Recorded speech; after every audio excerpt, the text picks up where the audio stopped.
Hello, welcome to our channel Zariya Islam. Stay updated for new videos.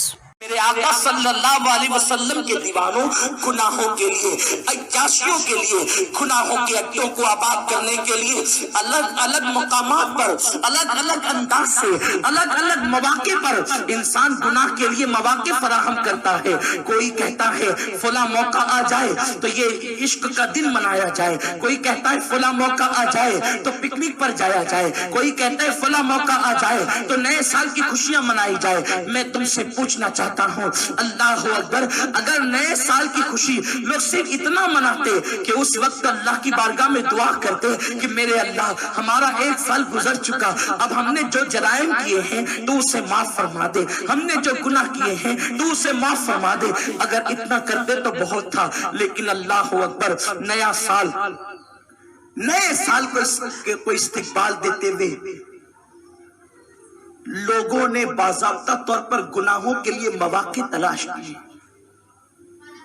اور بالخصوص گناہ کرنے والے کبھی گوا کا رخ کرتے ہیں، کبھی بمبئی کا رخ کرتے ہیں، کبھی پکنک پوائنٹ کا رخ کرتے ہیں، کبھی باغوں کا پارکوں کا رخ کرتے ہیں، کبھی سمندر کے کناروں کا رخ کرتے ہیں، اور یہ نیو ایئر منانا ایک بہانہ ہے، دراصل وہ گناہ کے لیے موقع تلاش کرتے ہیں۔ اور یہ سارے کام وہ لوگ کرتے ہیں جس کو اللہ نے خوشحال کیا ہے۔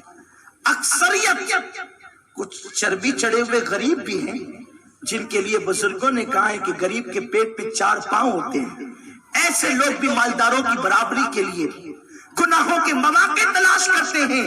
میرے پیارے آقا صلی اللہ علیہ وسلم کے پیارے دیوانوں، نیو ایئر کے حوالے سے 3 گناہ خاص طور پر کیے جاتے ہیں، ایک تو شراب، ایک تو زنا، اللہ اکبر، اور ایک تو ظلم۔ آقا صلی اللہ علیہ وسلم کے پیارے دیوانوں، لوگوں نے اب یہ اپنے اوپر لازم کر لیا ہے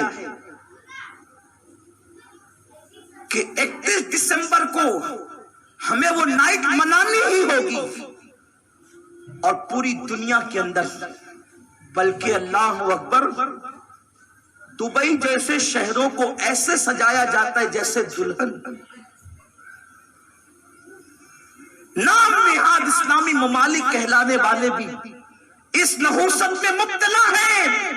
شراب، شباب، موسیقی، میوزک، گانے، یہ ساری نحوست، اگر دنیا کی دوسری قومیں اس لعنت میں مبتلا ہے تو ہمیں تعجب نہیں، اس لیے کہ جن کے پاس قانون ہی نہ ہو، جن کے پاس دستور ہی نہ ہو، اگر وہ یہ ساری برائیاں کریں تو تعجب کی بات نہیں، کیونکہ جن کے ہاتھ کٹے ہوں، جن کی آنکھیں اندھی ہوں، جن کے کان بہرے ہوں، اگر وہ یہ ساری لعنتوں میں ڈوبے کوئی تعجب نہیں۔ لیکن جس کے پاس رحمت للعالمین کا قانون موجود ہو، جس کے پاس قرآن جیسی کتاب موجود ہو، جس کے پاس احادیث مصطفیٰ جیسی اللہ اکبر عظیم نعمتیں موجود ہو، وہ قوم بھی دوسروں کو دیکھتے ہوئے، مشرکین کو دیکھتے ہوئے، کافروں کو دیکھتے ہوئے، عیسائی اور یہودیوں کو دیکھتے ہوئے وہ ساری لعنت میں مبتلا ہو جائیں تو اللہ اکبر ان کا حال کیا ہوگا۔ اے میری قوم کے جوانوں، جوانی عیاشی کے لیے اللہ نے نہیں دی ہے، یہ جوانی کے قیمتی لمحات صرف 16-17 سال تک آپ کے پاس رہیں گے، 15 سال سے جوانی کا آغاز ہوتا ہے اور 35 سال تک کی جوانی رہتی ہے، اور اس کے بعد پھر انسان بڑھاپے کی طرف ڈھلتا چلا جاتا ہے۔ میرا اللہ فرماتا ہے والتین والزیتون وطور سینین وہذا البلد الامین، اللہ نے 4 قسمیں اٹھائی اور جوانی کی اہمیت کو بتایا۔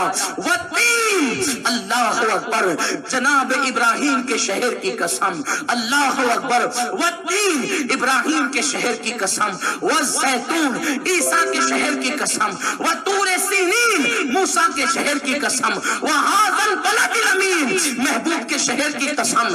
4 بڑے پیغمبروں کی اللہ نے قسمیں یاد فرمائی، ان کے شہروں کی قسمیں یاد فرمائی، آپ کہیں گے تین سے مراد تو انجیل ہم نے سنا ہے، زیتون سے مراد زیتون ہم نے سنا ہے، طور سینین سے مراد ہم نے پہاڑ سنا ہے۔ ہم کہتے ہیں آخر انجیل اتنی قیمتی کیسے ہو گئی کہ خدا اس کی قسمیں اٹھانے لگے؟ دراصل بات یہ ہے کہ اللہ رب العزت کے کلام کا انداز ہی جدا ہے۔ میرا اللہ وہ کلام کرتا ہے کہ ہر دور میں لوگ حیرت زدہ ہیں۔ دراصل ایسا ہوتا ہے کہ جب تاج محل کا نام آتا ہے تو لوگ تاج محل کہہ کر آگرہ مراد لیتے ہیں، اس لیے کہ تاج محل سے آگرہ کی پہچان ہے۔ اسی طرح سے شہر کے اعتبار سے شہر کبھی کبھی نام نہیں لیا جاتا، لیکن جیسے ہی اس کی کوئی مشہور چیز کا نام لیا جاتا ہے اس شہر تصور آ جاتا ہے۔ جیسے لال قلعہ ہو یا جامع مسجد ہو، آپ فوراً دلی کی طرف رجوع کریں گے۔ تاج محل کی بات آئے آپ آگرہ کی طرف رجوع کریں گے۔ بھول بھلیا کی بات آئے تو آپ اللہ اکبر لکھنؤ کا تصور کریں گے۔ یعنی شہر مشہور ہوتے ہیں میرے آقا علیہ السلام کے دیوانوں، اور جب گنبد خضرا کا نام لیا جائے تو فوراً مدینہ منورہ کا تصور آتا ہے۔ تو آسیا سے شہر پہچانے جاتے ہیں۔ جس زمین پر ابراہیم علیہ السلام کی ولادت ہوئی وہاں کی انجیر مشہور ہے، جس زمین پر جناب عیسیٰ کی ولادت ہوئی وہاں کا زیتون مشہور ہے، جو زمین جناب موسیٰ کی تھی وہاں کا پہاڑ مشہور ہے۔ اب میرا اللہ اپنے نبیوں کے شہر کی قسم یاد کرتا ہے، ابراہیم کے شہر کی قسم، عیسیٰ کے شہر کی قسم، موسیٰ کے شہر کی قسم، وہاں البلد الامین محبوب تیرے شہر کی قسم۔ یہ چار قسمیں اللہ اکبر، چار قسمیں اٹھائی گئی۔ اللہ بغیر قسم کے بھی کہتا تو ایمان والوں کے لیے وہ حرف آخر ہے، لیکن اللہ اکبر ایک قسم نہیں، چار قسمیں۔ اور اس کے بعد پھر جوانی کی اہمیت بتائی گئی۔ لقد خلقنا الانسان فی احسن تقویم، ہم نے انسان کو خوبصورت بنایا۔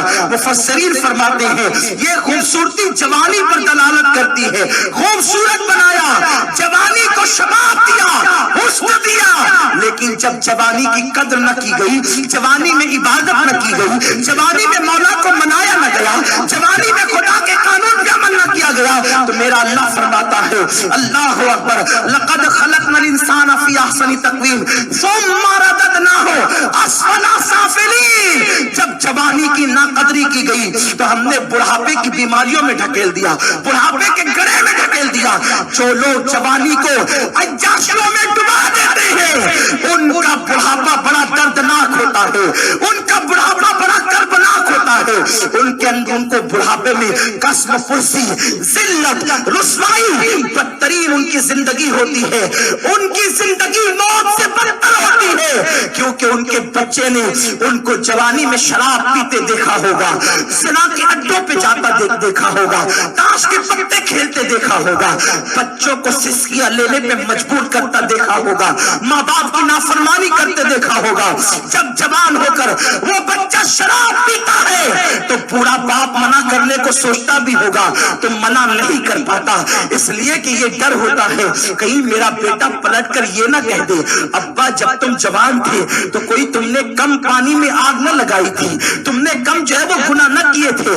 میرے پیارے آقا صلی اللہ علیہ وسلم کے دیوانوں، جوانی عیاشی کے لیے نہیں، جوانی اللہ کی عبادت کے لیے ہے، جوانی مولا کو منانے کے لیے ہے۔ لیکن افسوس فلمیں دیکھ کر، سیریل دیکھ کر گناہوں کے اڈوں پر جانے کا ایک ماحول بن رہا ہے۔ انٹرنیٹ دیکھ کر کے گناہوں کی راہوں کو ہموار کیا جا رہا ہے۔ میرے پیارے آقا صلی اللہ علیہ وسلم، گناہوں کا وبال صرف تمہارے سر پر نہیں، جن کے ماں باپ جرائم کرتے ہیں ان کی نسلوں تک گناہوں کی نحوست ہوتی ہے۔ کیا تمہیں نہیں پتا؟ اللہ اکبر، اسی زمین کے اوپر مغل خاندانوں نے اپنی زندگی کو گزارا۔ وہ مغل جن کو خدا نے صدیوں تک حکومت کا انداز دیا، تیمور سے لے کر کے اورنگزیب عالمگیر کے بعد یا جناب اورنگزیب ثانی تک کے، اللہ اکبر، یا جناب بہادر شاہ ظفر تک کے، اگر آپ تاریخ اٹھا کر کے پڑھیں اس میں نیک بادشاہ بھی ہوئے اور مجرم بھی ہوئے۔ لیکن سنو، جب اللہ نے مغلوں کو حکومت دی تو اکثر عیاش تھے مغل، اکثر عیاش تھے۔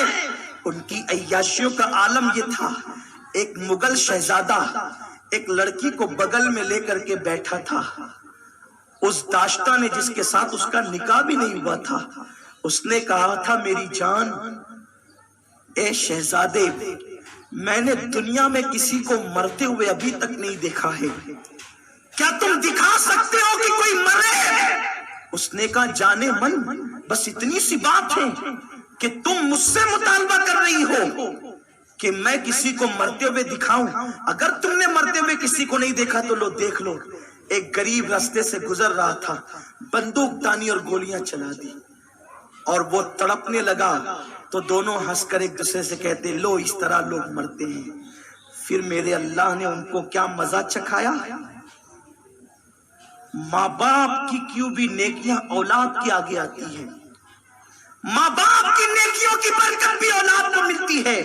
کیا قرآن میں تم نے نہیں پڑھا سورۃ الکہف میں کہ یتیم بچوں کا مال دیوار میں دفن تھا، تو اللہ نے جناب خضر اور جناب موسیٰ کو حکم دیا کہ دیوار تعمیر کرو۔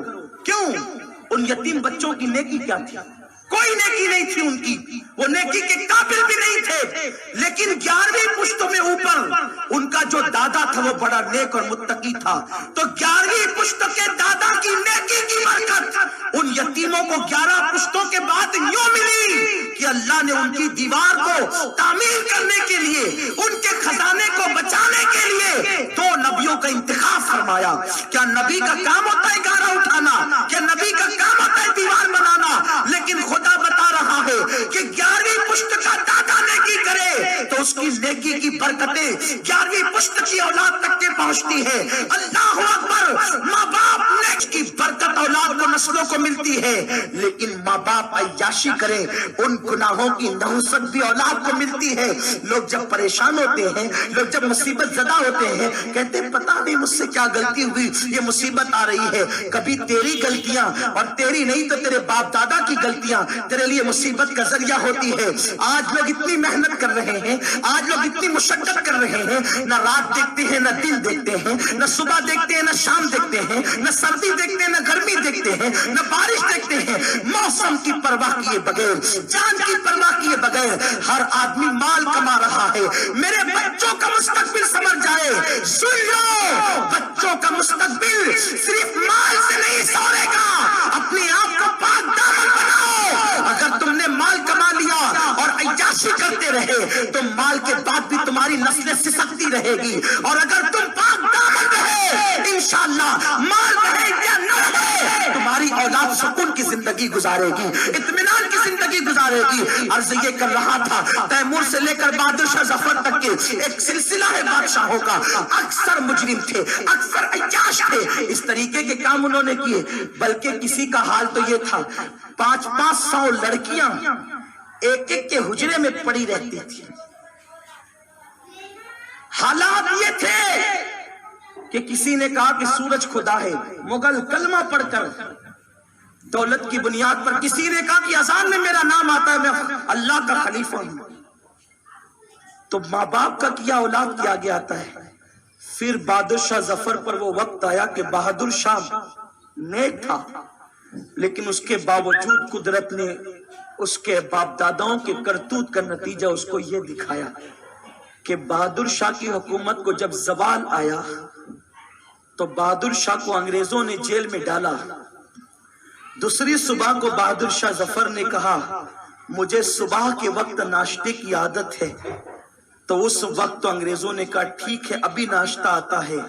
جب تشت میں، خوبصورت تشت میں ایک کپڑا ڈھانک کر کے ناشتہ لایا گیا تو بہادر شاہ نے بہت شوق سے کپڑا ہٹایا ناشتے کے لیے، تو کیا دیکھا اس کے 2 بیٹوں کے ابلے ہوئے سر اس تشت کے اندر رکھے ہوئے تھے۔ اس وقت بہادر شاہ ظفر نے کہا تھا اگر میرے باپ داداؤں نے پاپ نہ کیے ہوتے تو شاید مجھے یہ دن دیکھنا نصیب نہ ہوتے۔ اپنی جوانی پہ اترا کر شراب کے اڈوں پر 31 نائٹ کو جاتے ہو، کوئی نہیں دیکھ رہا ہے، کون کیا کر لے گا، ہم کماتے ہیں ہم خرچ کریں، تیری دولت تیری نہیں ہے۔